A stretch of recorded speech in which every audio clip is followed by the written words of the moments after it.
તો દાવેદારોમાં વિખવાદ ન થાય એ માટે કોંગ્રેસનો અનોખો રસ્તો। ગુજરાત કોંગ્રેસ ઉમેદવારોની અન્ય યાદી જાહેર નહીં કરે, ઉમેદવારોને સીધા જ ફોર્મ ભરવા માટે જાણ કરાઈ રહી છે। મનપા પ્રભારી, જિલ્લા પ્રમુખો અને તાલુકા પ્રમુખો ઉમેદવારોને ટેલિફોનિક જાણ કરશે। જિલ્લા સ્તરે લીગલ સમિતિએ ફોર્મ ભરવાની તૈયારી પણ શરૂ કરી છે।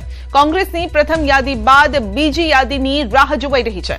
ફોર્મ ભરાયા બાદ પાર્ટીના અધિકૃત વ્યક્તિ મેન્ડેટ જમા કરાવશે। કોંગ્રેસે પ્રથમ યાદી 243 નામોની જાહેરાત પણ કરી। વધુ અપડેટ મેળવીશું સંવાદદાતા પ્રણવ પાસેથી। જી પ્રણવ, વિખવાદ અને ક્યાંક ડર લાગી રહ્યો છે કોંગ્રેસને માટે યાદી જાહેર કરવાથી બચી રહી છે?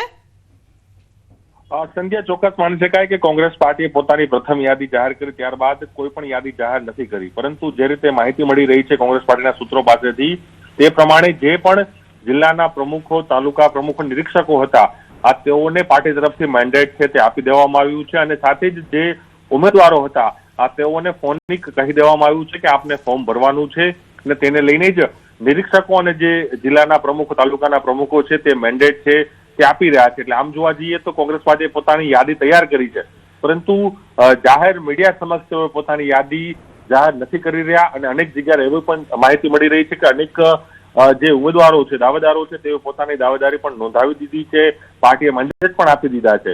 પરંતુ પહેલી યાદી બાદ કોંગ્રેસ પાર્ટીનો દાવો હતો કે કોંગ્રેસ પાર્ટી બીજી યાદી પણ જાહેર કરશે।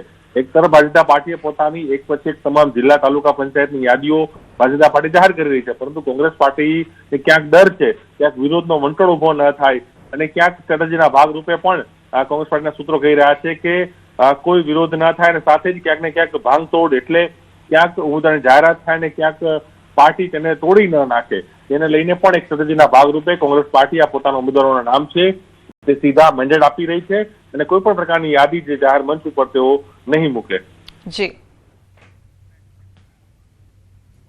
તો આ સાથે ચૂંટણી જાહેર થતા જ નેતાઓ પ્રચારમાં લાગી જતા હોય છે, પરંતુ પ્રચારની સાથે સાથે ક્યારેક નેતાઓએ પ્રજાના રોષનો પણ સામનો કરવો પડે છે અને આવી જ ઘટના બની અમદાવાદ શહેરના બોડકદેવ વિસ્તારમાં, જ્યાં પ્રચાર માટે ગયેલા ભાજપના કાર્યકર પર સ્થાનિકો નારાજ થઈ ગયા। ઢોલ નગારા સાથે નીકળેલા કાર્યકરોને સ્થાનિકોએ રોક્યા। સ્થાનિકોએ આક્ષેપ કર્યા કે 5 વર્ષમાં વિસ્તારમાં કોઈ કામ નથી થયું। રજૂઆત બાદ પણ કોઈ ઉકેલ ન આવતા લોકોના રોષનો ભોગ ભાજપના કાર્યકર્તાઓ બન્યા છે। વધુ અપડેટ મેળવીશું સંવાદદાતા પ્રણવ પાસેથી। જી પ્રણવ, લોકોના રોષનો પણ સામનો કરવો પડે છે? સંધ્યા, ચોક્કસ જે સોશિયલ મીડિયામાં એક વિડીયો વાયરલ થઈ રહ્યો છે અને જે માહિતી મળી રહી છે તે પ્રમાણે આ વિડીયો છે બોડકદેવ વિસ્તારનો છે અને બોડકદેવ વિસ્તારની અંદર ભારતીય જનતા પાર્ટીના કાર્યકર્તાઓ દ્વારા પ્રચાર છે તે શરૂ કરી દેવામાં આવ્યો છે અને જે વિસ્તારમાં જઈ રહ્યા હતા તે દરમિયાન જ કોઈ વ્યક્તિએ વિડીયો બનાવ્યો છે અને તેની અંદર સ્પષ્ટપણે જે વ્યક્તિ છે તે કહી રહ્યા છે કે 5 વર્ષ સુધી આપણે કોઈ કામ નથી કર્યા, ગટરો ઉભરાઈ રહી છે, રોડ રસ્તાઓના મુદ્દા છે, સ્ટ્રીટ લાઇટના પ્રશ્નો છે, કોઈ સાંભળતું નથી। તેને લઈને જ પોતાનો રોષ છે તે કાર્યકર્તાઓ સમક્ષ તેઓ વ્યક્ત કર્યો હતો। પણ પ્રણવ, શહેરી વિસ્તારમાં હાલ હોય તો ગ્રામ્ય વિસ્તારમાં કેવા હાલ હશે? સંધ્યા, ચોક્કસ એ કહી શકાય કે અમદાવાદ જેવા સ્માર્ટ શહેરની અંદર આ પ્રકારનો એક વિડીયો વાયરલ થાય એટલે ભારતીય જનતા પાર્ટી ઉપર એક સવાલ ઉભો, કારણ કે ભારતીય જનતા પાર્ટી વર્ષોથી અહીં સત્તા ઉપર છે અને ભારતીય જનતા પાર્ટીનો ગઢ એ વિસ્તાર માનવામાં આવે છે ને એ જ વિસ્તારની અંદર આ સોશિયલ મીડિયામાં આ વિડીયો વાયરલ થઈ રહ્યો છે ને કોંગ્રેસ દ્વારા પણ પોતાના સોશિયલ મીડિયા પ્લેટફોર્મ ઉપર આ વિડીયો મૂકવામાં આવી રહ્યો છે, તો સાથે જ બીજા અન્ય સોશિયલ મીડિયા પ્લેટફોર્મ ઉપર આ વિડીયો સતત વાયરલ થઈ રહ્યો છે। તેમાં એ સ્પષ્ટપણે જે વ્યક્તિ છે તે પોતાનો વિરોધ છે તે વ્યક્ત કરી રહ્યો છે અને કહી રહ્યો છે કે આપણે કોઈ કામ નથી કર્યા અને આપણે જે ઢોલ નગારા વગાડી રહ્યા છે ઢોલ નગારા બંધ કરો અને અમારી રજૂઆત છે આપ સાંભળો।